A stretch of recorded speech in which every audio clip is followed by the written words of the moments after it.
spots that are close at hand. The open road is calling loud and clear. Miles of freedom stretching far and near. At the Offsiders Roadhouse we will stay. Fill it up before we ride away through the desert heat or city lights, trucking through Australian days and nights.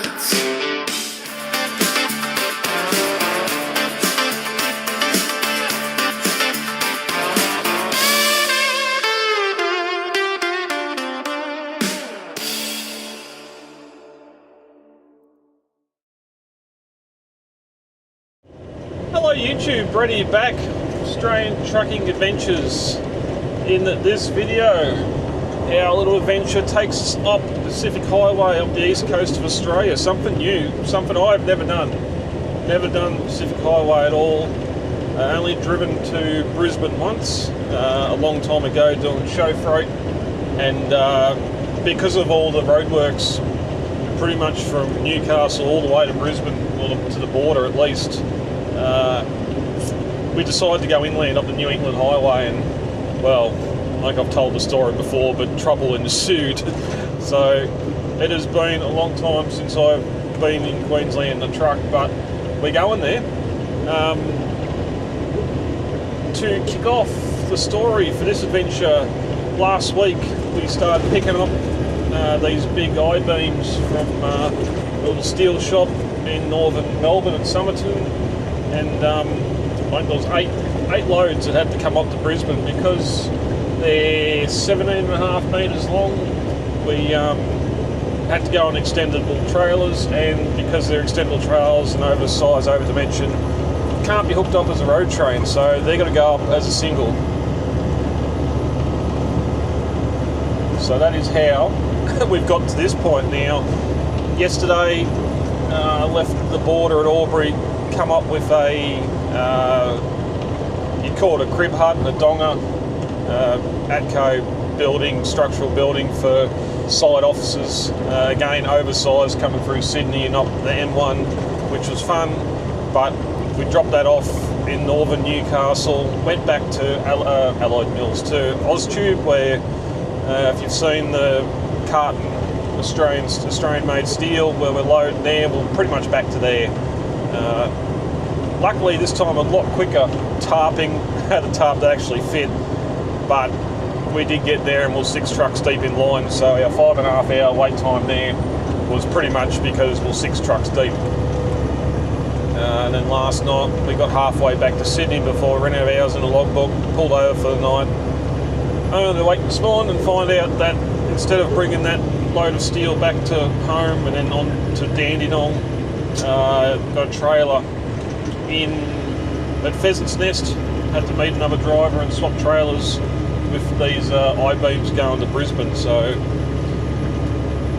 once we had a coffee, we set sail back through Sydney, up, once again up the M1 through that gorgeous country towards the Hawkesbury River and onwards to Newcastle. And the new Heatherbrae bypass, it's close to being finished. I haven't been up here since that last steel video, so hopefully 3 or 4 weeks time it'll be open. It'll make things a hell of a lot easier and a hell of a lot quicker getting through Newcastle. But we're now northbound on the Pacific. We've left Newcastle behind. I think we're about 150 k's from Port Macquarie.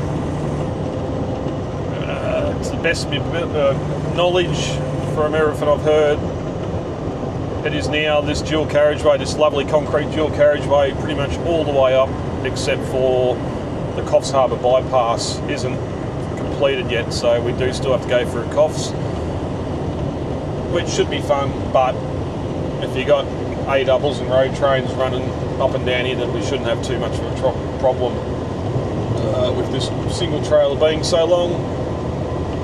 I've just been told drive it like a double. So a little bit extra wide on corners. Luckily, looking at our delivery address, we're not actually going into Brisbane. like we turn off a bit south near Logan somewhere, and then go to a delivery location on the side of the highway there somewhere, which I can only imagine some sort of construction project. You look at Google Maps and it's just farmland, so obviously that hasn't been updated in a while, which makes things hard. And the paperwork just has the address, it doesn't have gate 1, none of that stuff like we normally get from the concrete panel stuff. So anyway, that is what's happening in this video. We're going to keep on heading north. I've got about an hour before I've got to pull over for a break, so we're going to keep an eye out. I hope there's a servo along here somewhere, at the very least a parking bay. Fingers crossed. And yeah, what's the worst that can happen? We're full of fuel, the sun's out, there's no rain forecast for the week, which is good. It might just be a great week to be trucking. The cacophony of ice packs is alive. The concrete's alive with the sound of music. Ah, well, here we are, BP Ballina. About 200 k's off our final destination. Unfortunately, the light has stopped us at the end of the day, that and my logbook. Drive all day and you can only go so long without having a lot of breaks or loading, unloading in the meantime. But we stopped at Taree Northbound, Taree East, the Ampole there, and got some Subway for lunch, which was delicious. Those keeping up on the posts on YouTube would have seen the post of the truck and the load that I posted on there. That's where that was. Then we head north and going through some bushland before Coffs Harbour, or below Coffs Harbour. A lot of bushfires burning off in the area, I should say. So roadworks or lane closures for that a lot of the way up through there. Again, some pretty nice looking country. And then we go into Coffs. I knew Coffs hadn't been bypassed, and I hadn't been there since probably 1996 in a bongo van, so it definitely felt a lot smaller than what I remember. But definitely there's a photo at home standing in front of the big banana, and standing down on a wooden jetty on the ocean there somewhere, trying to catch a fish and doing absolutely poorly at it because ocean fishing is crap. But anyway, so much for the Pacific Highway or the coast road being along the coast. It might be, but the only ocean I seen was at the very end of coming through Coffs Harbour, just as you go past construction for the new bypass. A couple of sections where the big concrete sound barriers hadn't been put in yet. You're high enough to look out over the ocean, but apart from that, no ocean. No ocean views, no views of the Pacific Ocean. So that was a bit of a bummer. I thought it'd be a little bit more picturesque than that. I suppose get on the old highway and it might zigzag around the beaches a bit more, but kept on heading north towards Grafton, and we started to get to some larger rivers, and just goes to show how much of this country I've seen. I thought the Goondiwindi Bridge was one of the biggest or longest. No. There, I know up north you got the bigger spans of bridges and that for the cyclone season and that, and all the water that falls up there. But here, a couple of big bridges going over floodplains and some rivers. Obviously, some sort of shipping goes up and down. It's the only reason you'd have a bridge that high. But that sort of got us up here to Ballina. Now, I was going to keep on going north. I had planned to get to Mulloway, I think it's called. But again, by the time I got through Coffs Harbour, I think I got every single traffic light coming through there. It just, time ticked away. which is a shame. But anyway, that's how the cookie crumbled. These beams, there's 6 of them. I thought he said they're 4 tonne each, but they don't feel that heavy. I'm only going down. I'm only splitting half a gear for most of the hills, which is good. So we made good time anyway. And this is where we're going to stay tonight. So I'm going to go in and see what the local facilities are like. Being a BP, hopefully okay. Yeah, hopefully okay. Also, I have to send someone a message. Truckies mustn't use Channel 40 up here, because I pretty much haven't heard anyone on the IHF since I left Sydney. Cop cars, Evel Knievel parked in the middle of the highway in various spots, especially coming out of Sydney, and not a word. Coming up the entire Pacific Highway, and not a word. And it had volume. It was working, unless we've got the issues with that again. But yeah, don't know. So the problem I've got an address. It's the side of a highway south of Brisbane. There's no other details. It doesn't even say it's for a job site, but obviously these things are going to have to be craned off. They're too big and long for a forklift. So we're going to find out what that is in the morning. We'll camp up here tonight. I've got to stay here until 5 o'clock, so we'll stay here until 5 o'clock. Done a quick Google, and by the looks of it, once we get to Queensland, we're allowed to drive at dark again, but it's still 50, 60 k's away to the border, so we might end up having to wait here until 6 to first light, and then send it after that, which 2 hours. We've got to go through the Gold Coast bypass into the southern Brisbane, which I can only imagine will be hell. So add an hour to it, and we should be there by 9. Hopefully quick unload. Then we've got to find something to pick up in Brisbane. They're looking for a load for me, so I don't even know what that's going to be. Hopefully I can shorten the trailer back up to its normal dimensions. And hopefully it's going to home, because that means I'll probably end up going back home through the guts out to Goondiwindi and down the Newell. So it will be a big round trip to Queensland and back by the time this is done. Fingers crossed it's not Sydney. But anyway, that's going to do it for tonight. I'll be back in the morning to get into Bris Vegas. Go past Goldie, Bris Vegas, and see what this see what this job site's going to be.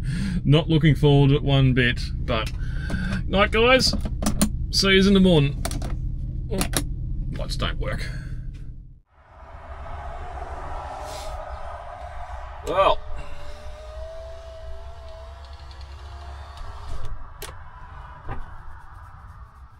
let's start with the positive, shall we? That might have been one of the best showers I've ever had while being in the truck. There might be a couple of hotels that are a little bit better, but I don't know if it's just because it's new facilities or if it's maintained and looked after facilities.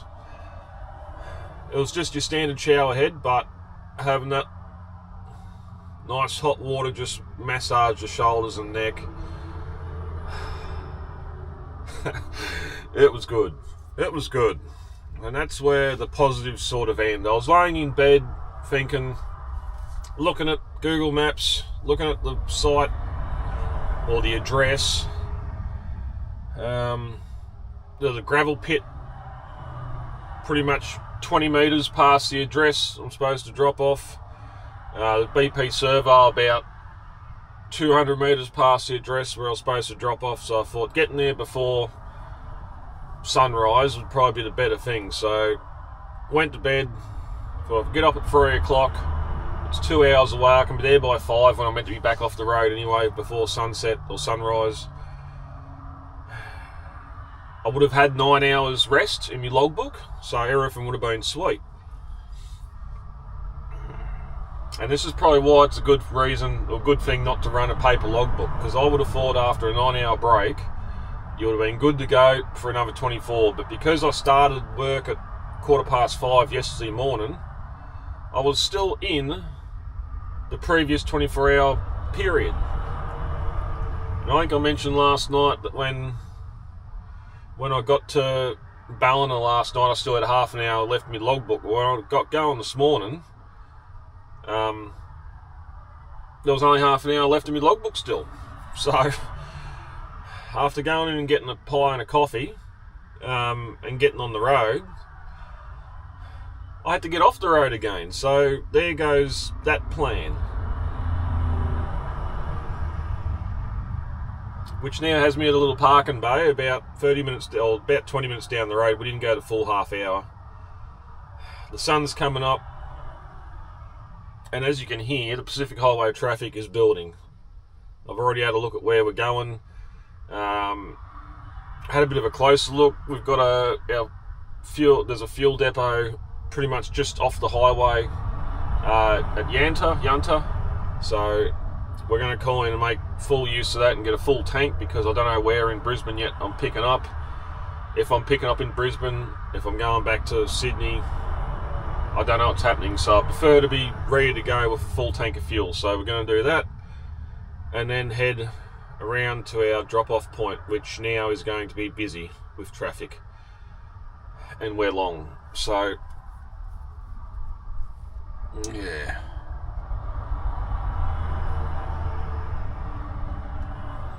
But I parked in just the wrong spot. Well, I can't park up there anyway, but the sun is coming up over our left shoulder, right shoulder.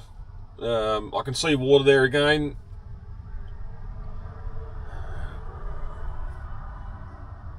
And I've quickly realised what they've done with the Pacific is exactly what they've done with the Hume. All these little towns and that you drive through, yeah, you might have got trucks off your streets, but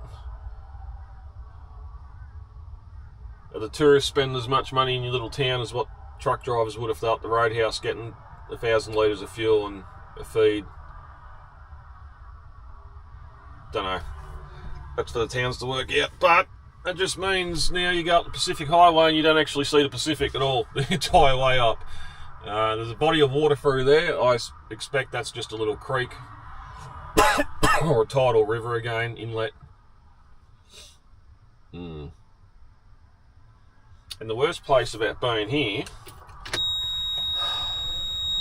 we had no coffee. It was hard. I'm not... Oh, the first thing I've heard since I left Newcastle.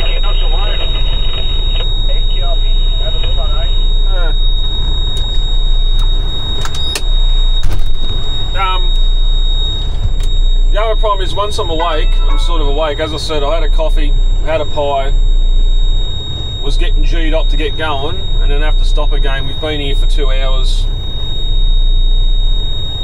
I reckon it probably took me 45 minutes just to get to sleep, and then it was only... It felt like sleep for 5 minutes, awake for 5 minutes, sleep for 5 minutes, all the above. So anyway, we're up now.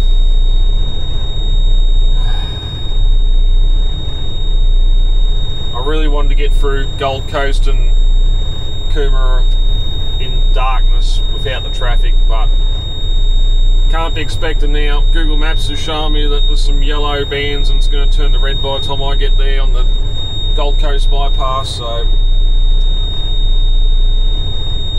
I suspect the 2-hour trip to our destination is probably going to take 3.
So, here we are, Mount Lindsay Highway, heading for Bow Desert, Belmont. We're in the southeast of Queensland anyway, south of Brisbane. Interestingly, there's no details on any of the signage of what this place is going to be. I thought these big beams were bridge decking just because of the steel lugs welded on top. Normally that's where the concrete panels we take to Melbourne attach to, but they seem to be, and it seems to be going to be a multi-storey building. Those beams are actually going to be the floor for the second storey, and they'll have concrete put on top of it, much like what the Offsiders seen when I'd done a delivery into a new warehouse in Bankstown, I think it was. Just with how much space they got, they go 2 stories tall and then need that second level to be able to take the weight of the freight coming in and out and the trucks themselves. So yay, not exactly where the address on the paperwork is. That's on the other side of the highway in completely the wrong spot. Luckily I was able to get directions and get in here, sent those directions to the office so the other truck shouldn't have the same problems I had. So I was the guinea pig for this drop by the looks of it. And yeah, get in all off in one lift with a big 15-ton forklift or whatever it was. That was surprising. I thought I'd be here for hours with a crane taking one off at a time. But yeah, load 1 of 8 done now. Surely because it's oversized, because they need a single driver to bring them up, and because I've been here once, surely that means next week I'll be coming back up again. Now I know where I'm going, where I can stop and all that sort of thing, because obviously they're double drivers and road train drivers are already doing that sort of freight, and they're not going to take them out of that to do a single load, you'd imagine. But yeah, don't know, that'll be next week. Today we're just got to worry about getting home. So we've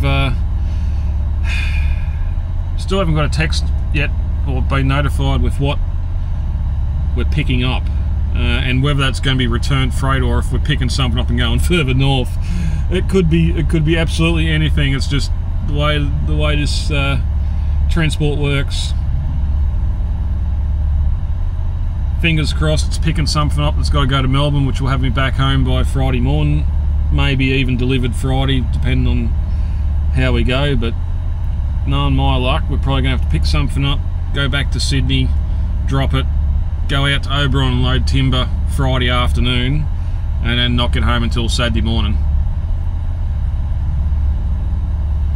which won't be too bad. I had a full weekend at home last weekend for crawling the Hume, so as long as it's one of them a month, 1 or 2 a month, that's all right. Anyway, got the cooler on. Queensland, sunny Queensland. That sun is stinging my pretty white Victorian skin, porcelain skin. Oh man, and it's only 10 o'clock in the morning and it's not even summer. Oh, no wonder they're all brown up here. But anyway, the bunk cooler's on just to try and keep it at a decent temp in here. I'm going to go back to the crib huts, to the offices, and use their toilet. I did see a vending machine there, so I might see what snacks are in the vending machine, and see if the other truck turns up. He might have been having a 7-hour break when I seen him. I don't know what time he would have got to the Gold Coast, but that's where he is. This is where I am, and I'll be back with you when I know what's next and where we're going, what we're carting. And please don't be oversized. I've oversized up, I don't know oversized back, but we'll find out, and I'll be back with you shortly.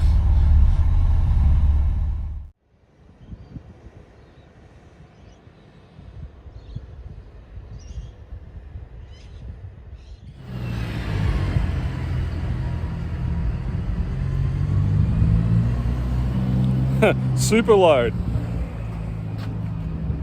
Just under 2 tonne each, so we're not even going to feel this on the way home.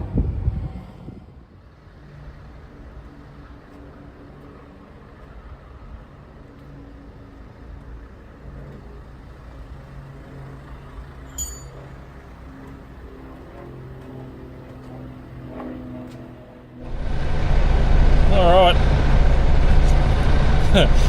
I last seen you on Tuesday morning. It's now Wednesday afternoon or evening. 20 to 4 on the rocket clock. We'll go forward and give this a little bit of a shake test.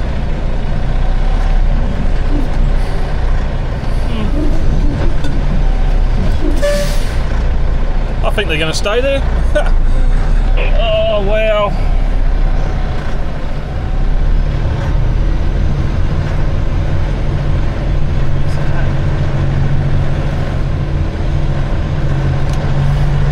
Camped up for a day and a bit waiting for a back load, but we've got it. It's not much of a load, but it's something on the deck to head south. So we'll get out and have a closer look when we get down the road here. The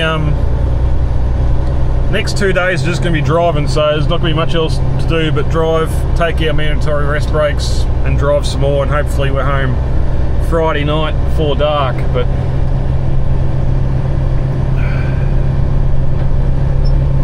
so you've seen them on the trailer.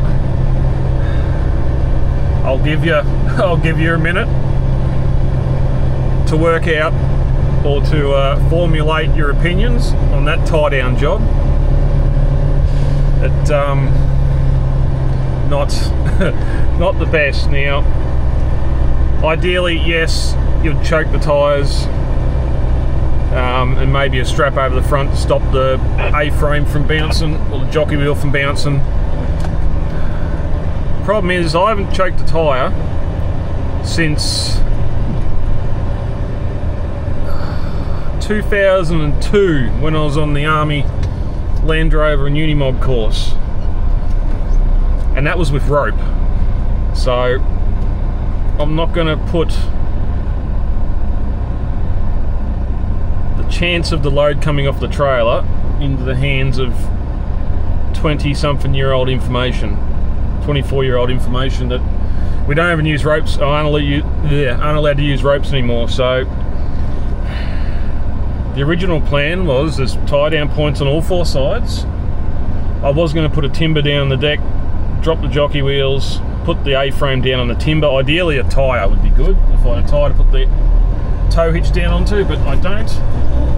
Next I was going to put some timber down, have the A-frame on the timbers, and then all 4 sides. That way it takes the weight off the jockey wheel, because they're not designed to have the whole weight of the compressor bearing down on them. But better start my GPS here, otherwise we're going to be driving around going the wrong way in Brisbane in peak hour traffic. And now I've already made a mistake. The other way was just a left turn, this way is a right turn across 4 lanes of traffic. I think 2 lanes of traffic. We'll get you around the front. You can see what's going on out the front here. Don't need to see the back, although we're going to start heading into the sun in a minute, so I do apologise for that. Oh, into it straight away as a copper comes down the other road. I hope that was a giveaway sign. It was, luckily. I do apologise for the condition of the window, but yeah, so I was going to do that, and I'm thinking, well, we're going back down the Newell, which is one of the roughest roads in Australia. That timber, if there's any loose straps, that timber's going to bounce or move out from under the A-frame and disappear. So we didn't do that. We left the jockey wheels down. I put most of the weight on the rear straps, pulling it backwards, and a little bit on the front ones.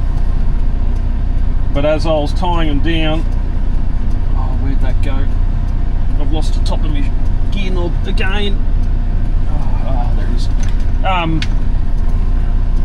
Yeah, as I was going around pulling them down individually to tension them up, so they wouldn't roll around. I wasn't happy with how much they were moving, and of course they are going to move around on their tyres a bit, so I thought, hey, I've already put 4 straps on, why not put 6?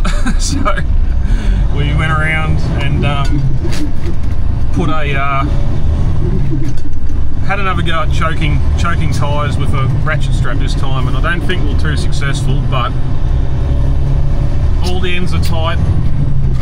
It's bitten into the tyres a little bit, so of course rubber is the great absorber of energy. We'll get out of Brisbane, we'll get down the freeway a little bit, we'll pull over at a parking bay and just check it. I can just make out one side of the compressors out my driver's side mirror, so I can see if they start to move. I can see if straps start to come loose, but 10 straps should be enough now. Yes, you can call me a muppet, but the age-old saying still stands: if you can't tie knots, tie lots. And that also goes with tying things down. If you're unsure about something and you've got the straps, use them. Even when I'm putting 22 tonne of steel in the back, yep, you only need 12 straps or 14 straps. If I've got another 2 there, I'll just throw 2 over the top just as backup. I've got me a little strap line to figure me jig. It doesn't take more than 5 minutes extra to roll them up. But here we are on Dubbo Desert Road at Acacia, no, we've left Acacia Ridge, Cooper's Plains, coming out to the Ipswich Highway, which is going to send us west to Goondiwindi. That is the goal tonight. I don't know if we're going to be able to do it. It's 300 k's away.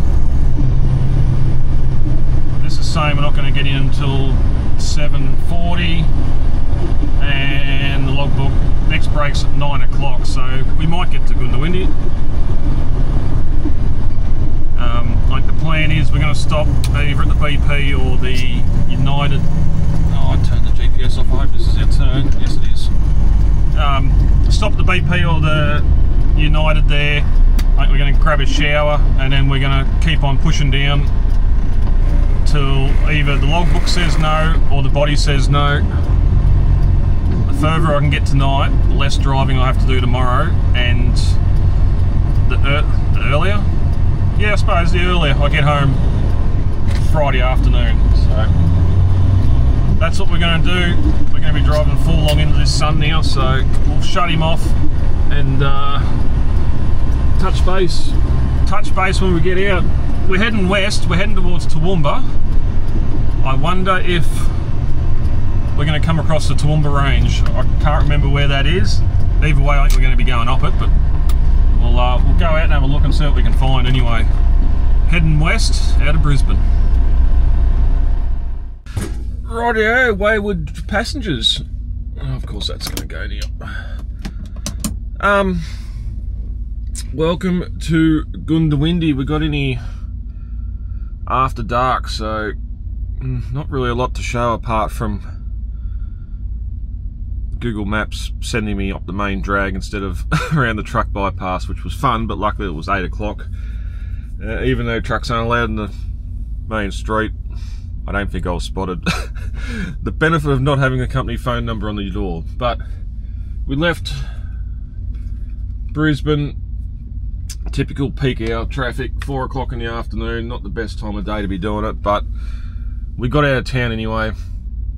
A couple of little choke points, but it soon cleared up, and we got to get out into the rural southeast Queensland, which from first glance looks a hell of a lot like the rest of the coastal Queensland for the most part, except for maybe the jungle when you get further north. But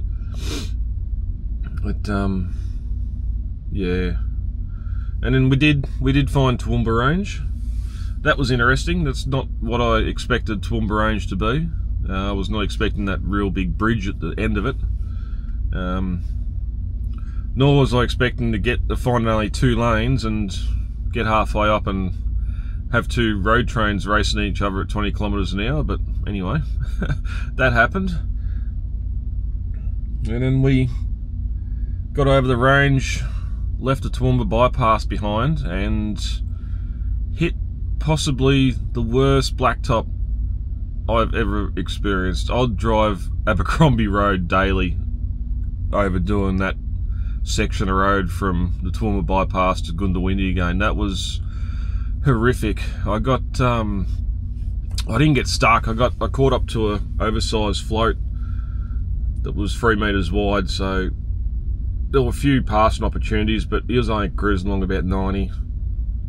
And I thought, well, I'm better off just staying behind him doing 90, because this road, it's either going to bounce the load off the trailer or it's going to bounce me out the cab. So we just cruised along at about 90. It took us about 20 minutes longer to get in than expected, but that's trucking. So we just kept on heading west, chasing that sunset.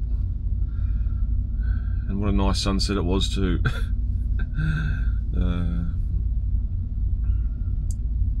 But that gets us to Goondiwindi on the Queensland-New South Wales border. The final push to home begins. It's going by Google, 1,000 k's, 11 hours.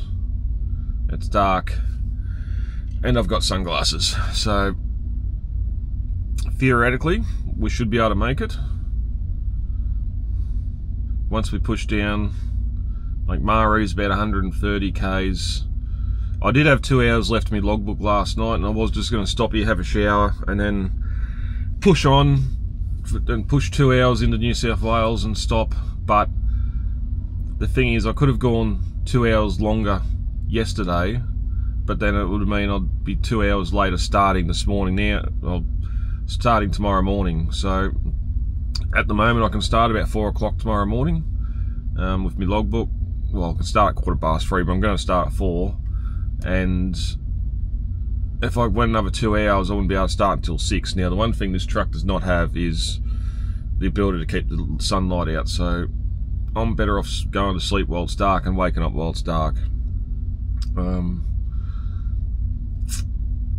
Yeah, so it wasn't really worth pushing into New South Wales too much tonight. So she's a full house here. There's all sorts. There's grain tippers, there's floats, there's all sorts of big gear. We might put the camera on the morning when we leave, but I don't know how much you'll be able to see until we get to that beautiful sunrise. If we leave at 4, 6, probably Narrabri, we'll get the sunrise and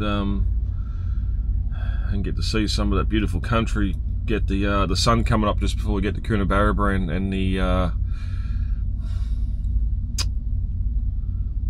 can't remember the name of it now, whatever that Volcano National Park is there. But that's going to do it for tonight. I'm going to go have a shower and chillax for half an hour and head off to bed. So yeah, see you in the morning, guys.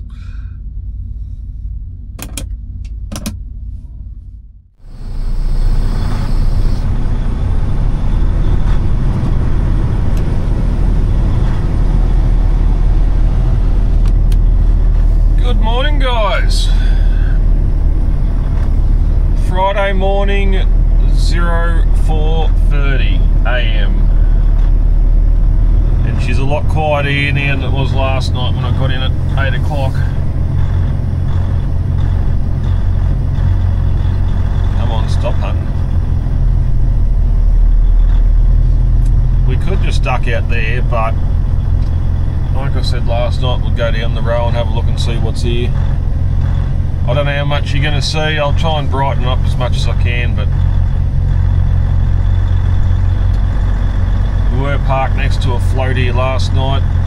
K200 big cab, float and dolly.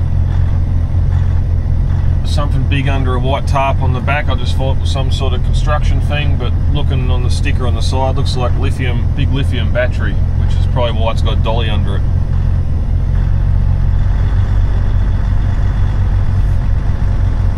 Rowan's fridge pans from Griffith. Nolan's fruit, double. grain tippers.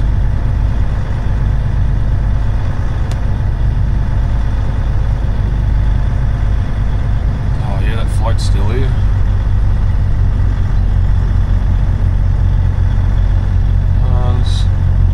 I'll try and get a look at this.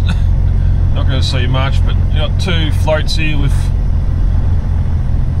big dump trucks on them, and that window's probably going to just ruin that, but that's how they carry them. No tippers, no tyres.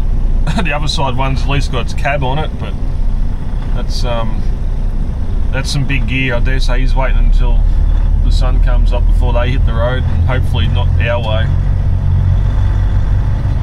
SJH.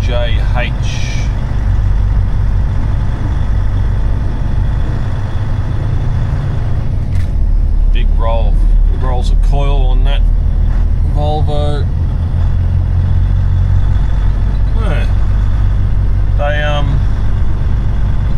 One thing I noticed coming up the Pacific, once you get away from that Hume Highway, there's some carriers you recognise, some that do Brisbane, Melbourne and that, some trucks you recognise, but then there's a hell of a lot of others that may only do Brisbane, Sydney and you've never seen before. Some pretty swanky looking gear.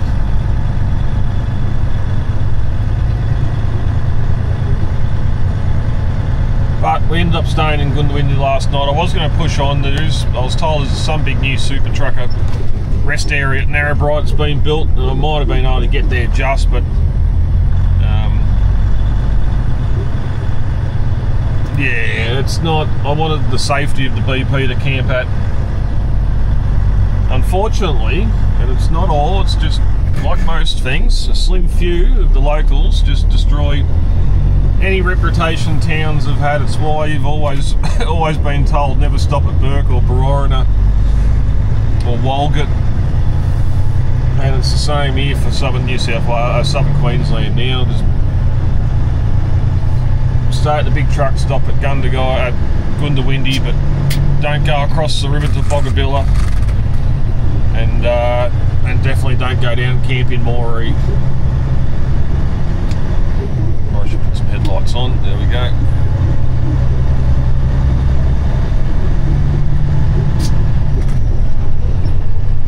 But anyway, today's plan, without getting lost again like last night, thank you Apple Maps, but we're going to head south. We're going to have that glorious sunrise coming up on our left, right around Narrabri somewhere. Head south to Coonabarabran. I haven't been down this section of the Newell since the 90s, so this will be interesting. Anyone that follows me other videos will know I'm frequently up to Lightning Ridge, so we go up the Newell to Gilgandra a bit. So Gilgandra to West Wyalong I know a bit, but we've got all them locations down there. You can see Parkes Radio Telescope, even though now Parkes has been bypassed, sort of. Tominley, which is probably where we'll stop for lunch. I've been told the BP in Tominley, the best breakfast you'll buy on the Newell. Unfortunately, it won't be breakfast by the time we get there. It'll be lunchtime, and it'll be interesting. I haven't been this way since October, so I don't know when the Dubbo bypass is meant to be finished. The last 2 years I've come up, it looks you can definitely see where the route's going, but whether or not we can take it yet is another thing. So that's what we're going to go down and have a look at, or what you've just seen now anyway. So we're going forward a bit in time, but there it is, Dubbo 500 k's. So we'll cross, I think it's the Mitchell River. No, the McIntyre River. I need to start with M. I should have remembered that. Come up here pig hunting once before, back in the 90s. But anyway, if we can get through Boggabilla and Maree without the spear in the door, it'll be fantastic. So let's head off and see what happens down the road.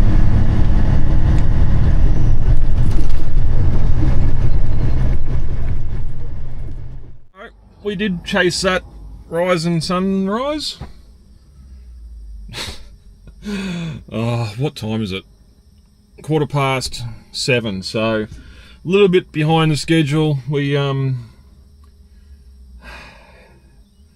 the strap stayed tight on that horrible Warrego highway, yet as soon as we get to the new one it's not as bad. Stuff starts coming loose. So round the truck up this morning, these lights seen that one of the chokes on the trailer tyres had completely come off, so come back in and pulled into a parking bay, fixed that, and then got down a little bit further. I was going to stop at a BP and get some brekkie there, but I started here on the UHF Oversize 4.2 southbound, so I thought he's either catching me or I'm catching him, and then I didn't want to get stuck behind that, so I just kept into it, and it was only as we were coming into Narrabri I could hear that they were coming out of Narrabri, so I thought, beauty, Narrabri is going to be the port of call for my first 15-minute break.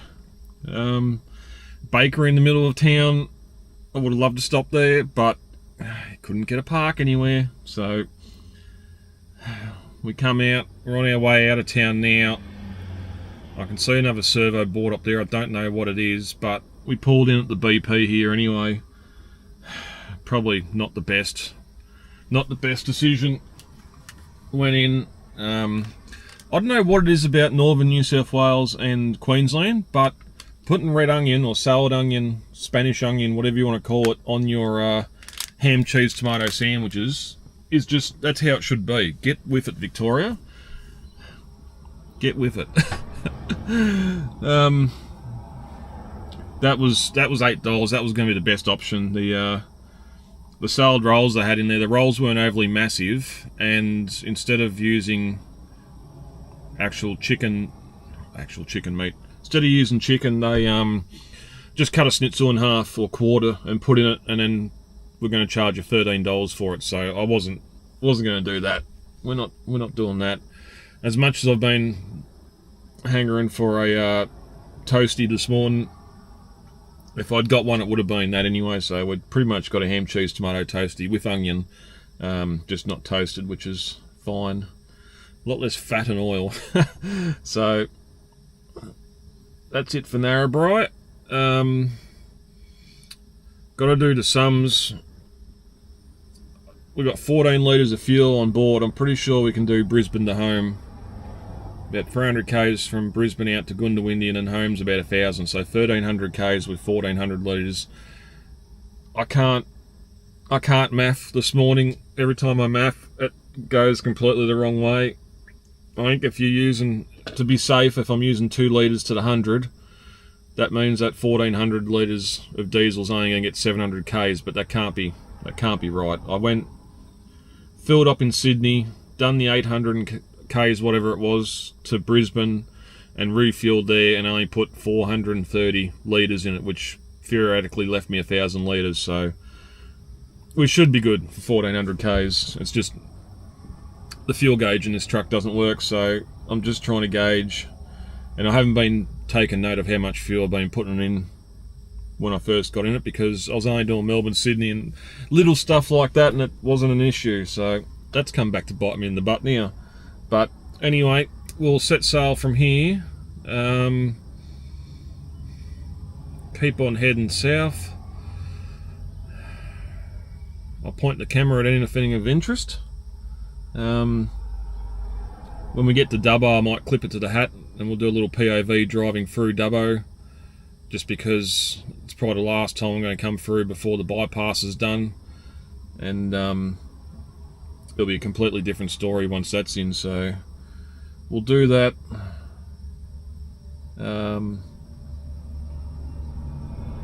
Keep on heading south. The old Google Maps, when I've left if it starts with G, I'm going to instantly go to Goondiwindi.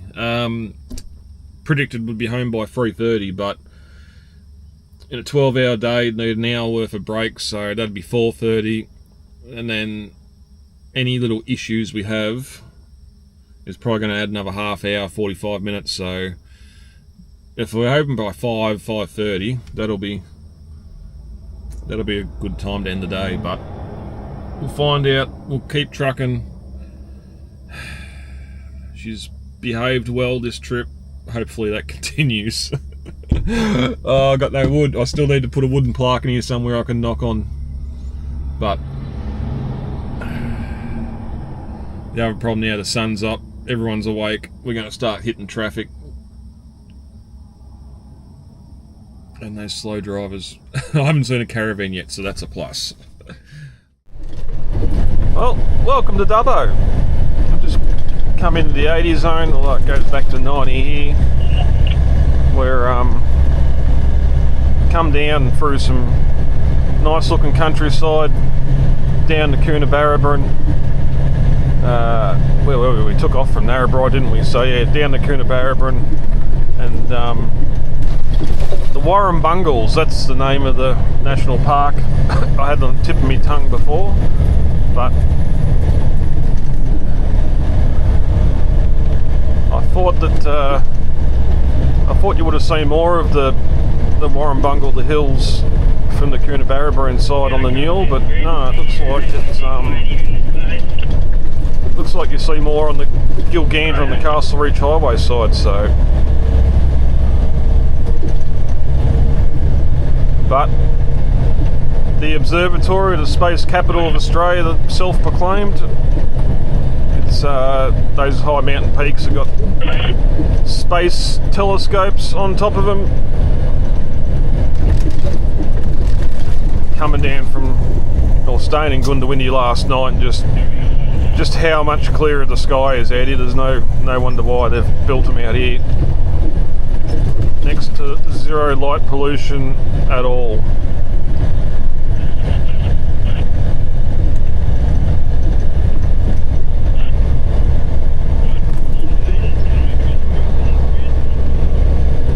Meters. I've already seen a few good oversized loads going north. Oh, a few more dump trucks.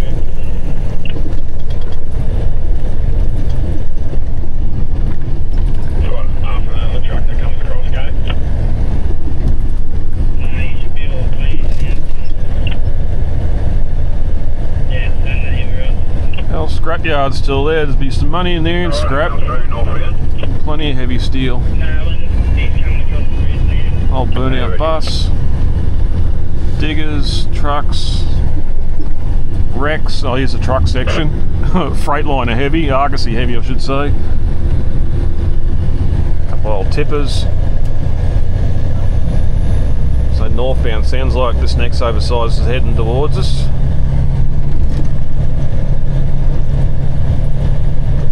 If the POV thing is not your cup of tea, if you get nauseous or anything like that, skip forward about 10 minutes. Shouldn't take us longer than that to get through Dubbo, I wouldn't imagine.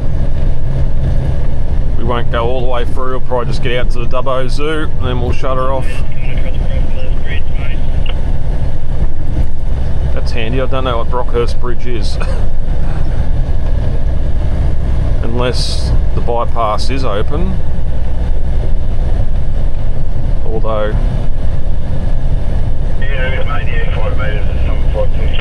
Google's telling me to go to the main drag. Big cat. Google's telling me to go to the main drag, so unless we see it signposted elsewhere, that's the way we'll go.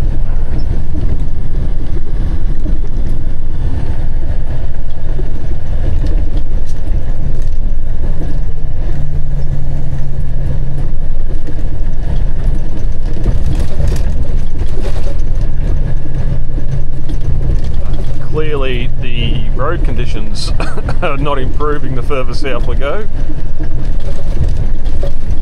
Goondiwindi to Narrabri wasn't too bad, but once we started heading south from there, especially Goondiwindi to here, was not the best. Not the best at all.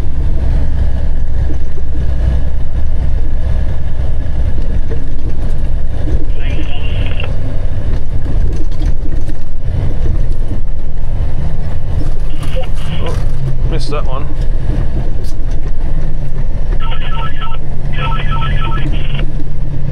Yeah, so Obviously not open yet if they've got turning lanes into it closed.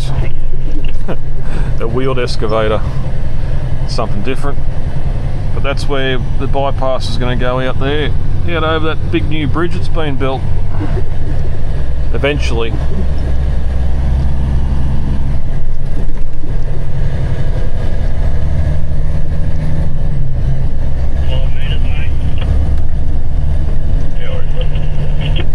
I know we go under a bridge down here. I don't think we go over one.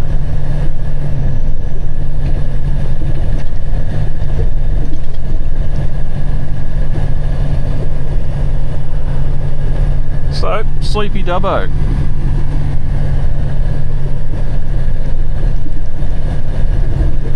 It's not a hell of a lot to point out, feature-wise, landmark-wise.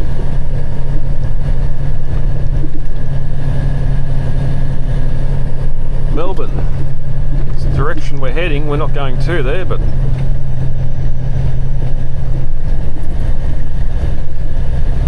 see what kind of mess the Neil's like under the rail bridge down here. I think that bypass is for high vehicles is in place, but with these air compressors, we're only at our truck height, which is 4 metres even.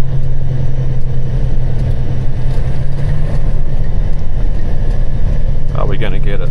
Are we going to get it? No, because Officer Plod's over there, we won't run it.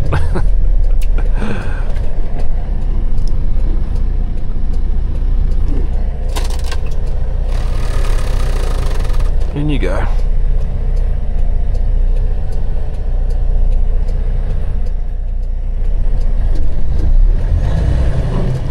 Go left, Dunny do.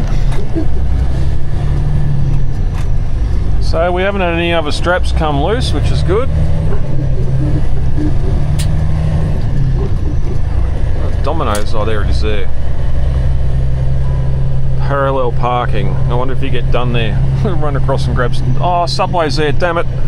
I should have stopped. I didn't realise that was next door to it. That is probably my only chance on the way home to get Subway too. I don't think there's one. We're bypassing Parks. I don't think there's one in Forbes.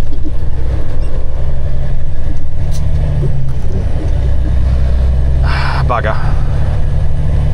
Oh, we'll see what time of day it is. Last time I come down here this time of day, I was able to stop at the bakery in Temora and grab a salad roll from in there, so that might be our last case, last ditch effort at something for lunch, but it is only 10 o'clock, 9:45 or something, so we're not there yet. Come on.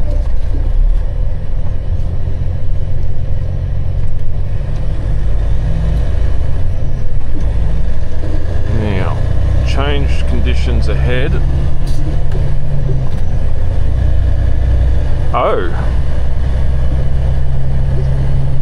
Oh no, it's still there. I was going to say, I thought they must have removed the... They have removed the rail bridge. Oh no, it's there.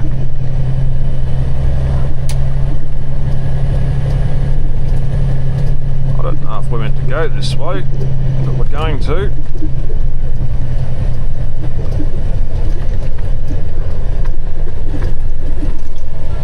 That must go out to the bypass, another feed into Dubbo from the bypass.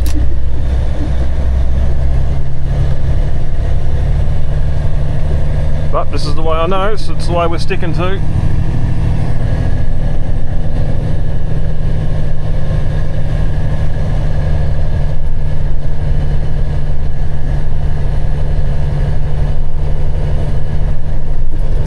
Ford Discovery Caravan Park over to our side. I'm surprised for the last week being a Friday too of school holidays, I haven't come across a caravan the entire way down. I thought maybe, just maybe, we might have got held up somewhere, but it hasn't happened yet. I say that now, we're probably going to come across a fleet of 20 or 30 of them coming out of Dubbo, but moo cow.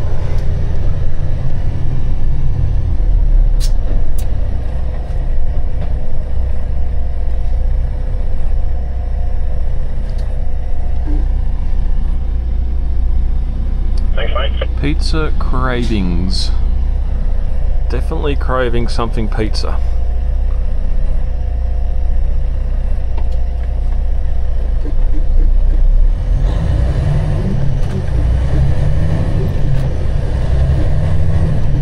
Good thing when you're light like this, no need for half gears. Probably should have stopped since we're red, but anyway.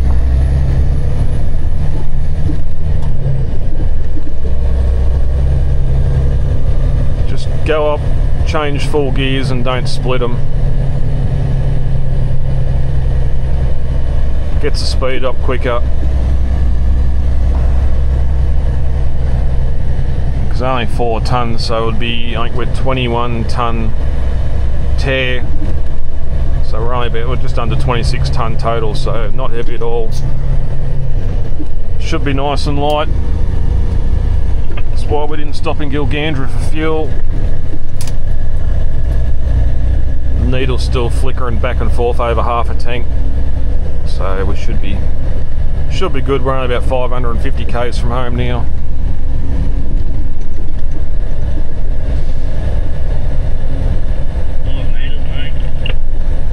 Damn it, he must be heading.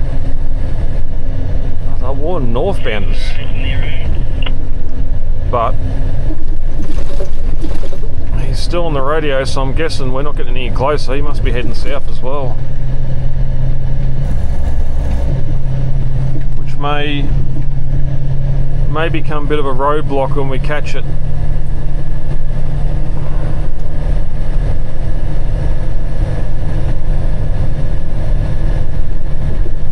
But I still need to have a couple of breaks between here and home in the next 500 k's, so stopping back there would have been a good 15-minute break, and I should have done it.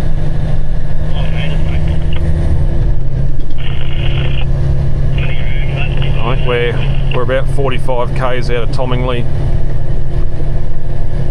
It's not going to get us Subway. It's probably not even going to get us a solid roll, because we've only got the pie face there, which I now refuse to go to.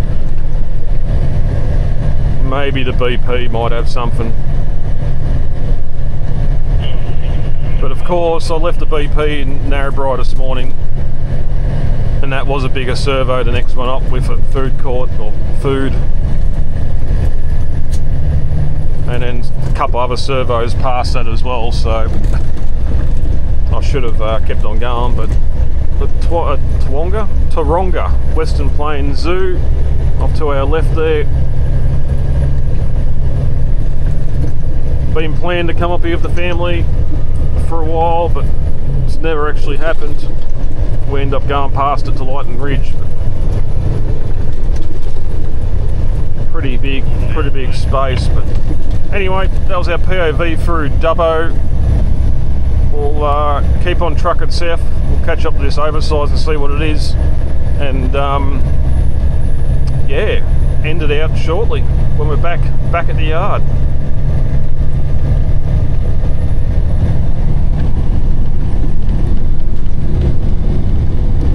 Definitely expanding. Dubbo's getting bigger.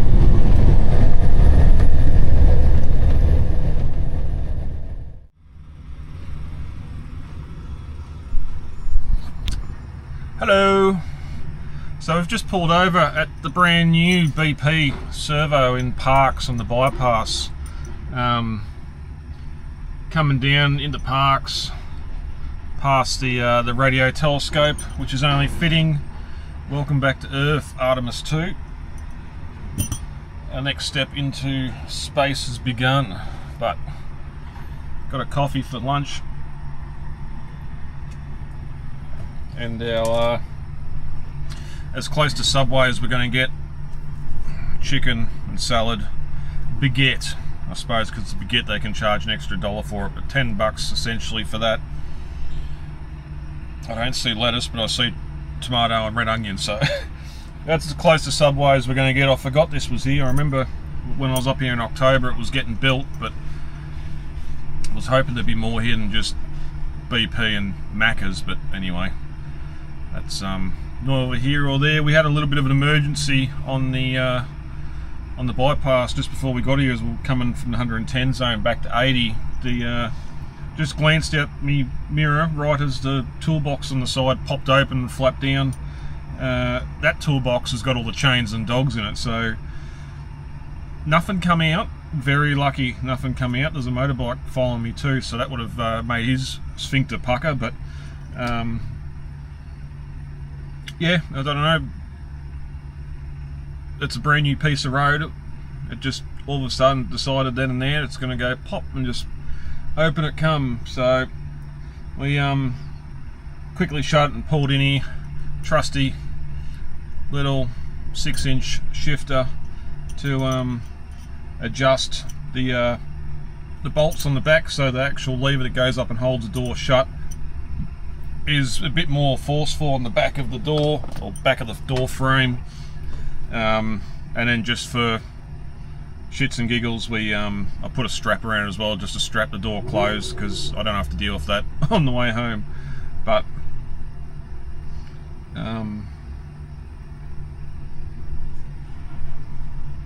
yeah, that's probably where we're going to end the video at now. Thank you to the members for your continued contributions. Yeah, great stuff. The missing vlog 91, crawling the Hume. I really hope I get a chance to get that out. You might see it before this, but if it does pop up, I was able to save the video and get it back online. There might be some questions too with the way these compressors have been loaded onto the trailer. They have a tow bar, they have a tow hitch. They're designed to be towed that way. Why aren't you got the tow hitches facing forward the way they're meant to be towed? Well, the majority of any panels that open, except for your two gull wing ones either side of the compressor, the other two little hatches that open all hinge backwards. So if you're towing it down the highway and one of those latches comes undone, or you haven't closed it, the wind's going to catch it and that door's going to fly around and hit the back of the compressor. So with them on backwards like this, even if those hatches come open, the wind's not going to catch it and open, it's just going to sit there and hold it shut, and I'll see them flapping in the wind. So that's the main reason why I put the A-frame or the tow hitches backwards instead of forwards, into the direction they'd naturally be if they were being towed behind a vehicle. But yeah, somehow I feel I'm the only one making money on this load. I don't know. It's come from a refinery. It's going to a refinery in Portland, or it's going to Portland. So maybe there's big export dollars, commodity dollars, resource dollars. I don't know. Someone really needed these two compressors from Queensland sent to southwest Victoria. So I don't know if I'm going to do that. Maybe if I do, we'll do another video of dropping them off as a part 2. But yeah, that's not my concern now. My concern now is to get home and see the family and enjoy the weekend and worry about it all Monday morning. So thank you for watching. Thanks for coming along with me on this drive from Sydney up to Queensland, Brisbane and back to Vic. Definitely rough roads, warm temps. That Queensland sun was so hot. What's wrong with you? It's winter. It's supposed to be cooler. Wake up to yourselves, Queensland. Anyway, I say that now and I'm going back. I think it's only going to be 2 at home tonight, so be going back to the fire and getting rugged up overnight. But that's just this big wide brown country of ours. So many different climates. But that's it. Anyway, thank you guys. Thanks for watching. Like, subscribe, all that sort of stuff, and I'll catch you in the next video. Till then, goodbye. Yum yum.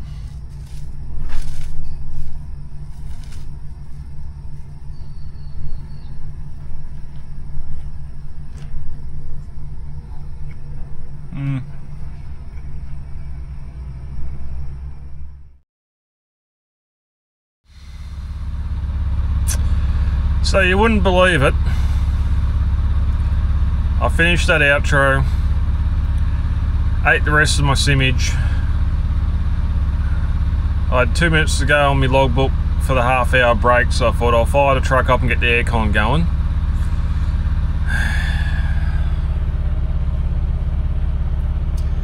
Our diesel gremlin has returned. The ice pack's been losing prime. Even yesterday at the BP, and the hour or so from going from one place to the other and firing it back up again, it had lost its prime and took a couple of times to get going.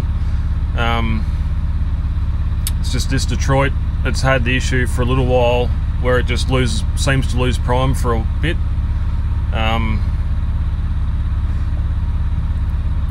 Stopped for 20 minutes. I was parked at BP yesterday for hours, but I got out and gave the primer pump a few pumps. No go. I've done that about 8 times now. You can sort of feel some pressure there, but it feels like the pump's cavitating. It feels like it's full of air.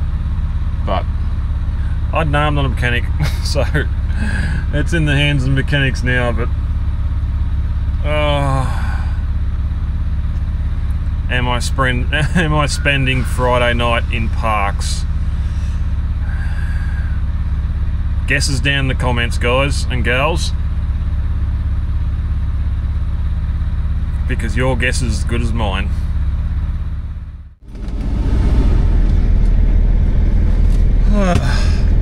If it's not one problem, it's another. All you can do is smile and laugh to yourself. So we're running. I'll put a photo up. Now, it's not the fuel filter. I'm not a mechanic. I'm going to get the terms wrong. I understand that. Again, I'm not a mechanic. I noticed when I was priming, it didn't feel like there was much pressure there. Anyway, the last time I went into to check, I noticed that bowl had no fuel in it. Now, I was under the assumption that was the fuel filter. It should be full of fuel, that's why it's yellow. But when I put my hand in there to hit the pumper, the whole bowl moved. And then the little black knob on top of it, I went to spin it to see if it'd tighten up or loosen, and the whole thing spun, and that big plastic collar on the bottom that holds it down was doing that. So it's that whole, now fuel goes through there, I know that much. Yes, it's probably not meant to be full, but if that's been sucking air for God knows how long, how the hell did I get to parks? How the hell has this Detroit not stopped? Unless it's running on the smell of an oily rag. I can't explain it. But as soon as I'd done that up tight,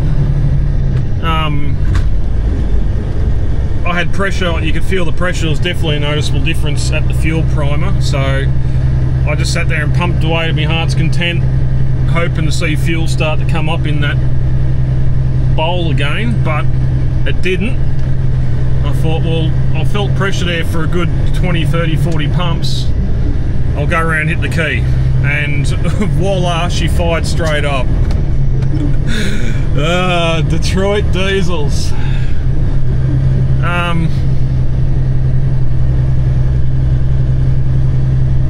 To New Highway, right. So I thought, beauty. I went back into the BP and used their soap and some hot water to get all the diesel and shit off my hands, thinking we're good. I hit the high idle on it, so it wouldn't, so I didn't turn it off again, and I'm not turning it off until I get home.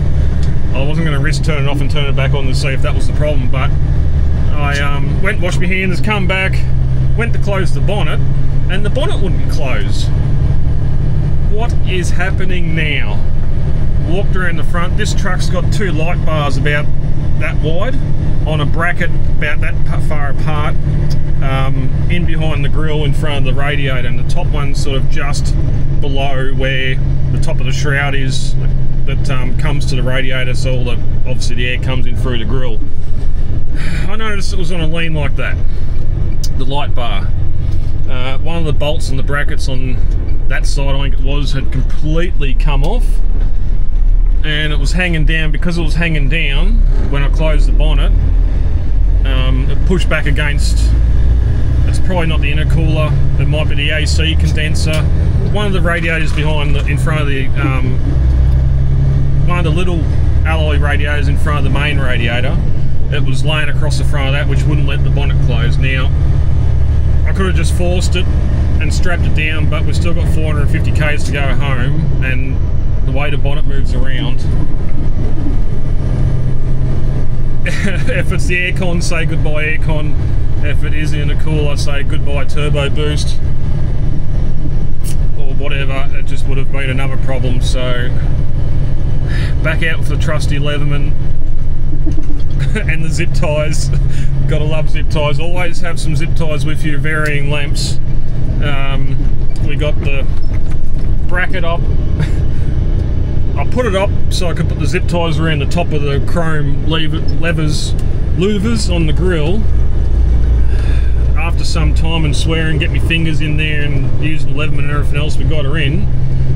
And then went to close the bonnet, because where it was zip tied up was higher than where the bolt hole was. So then the top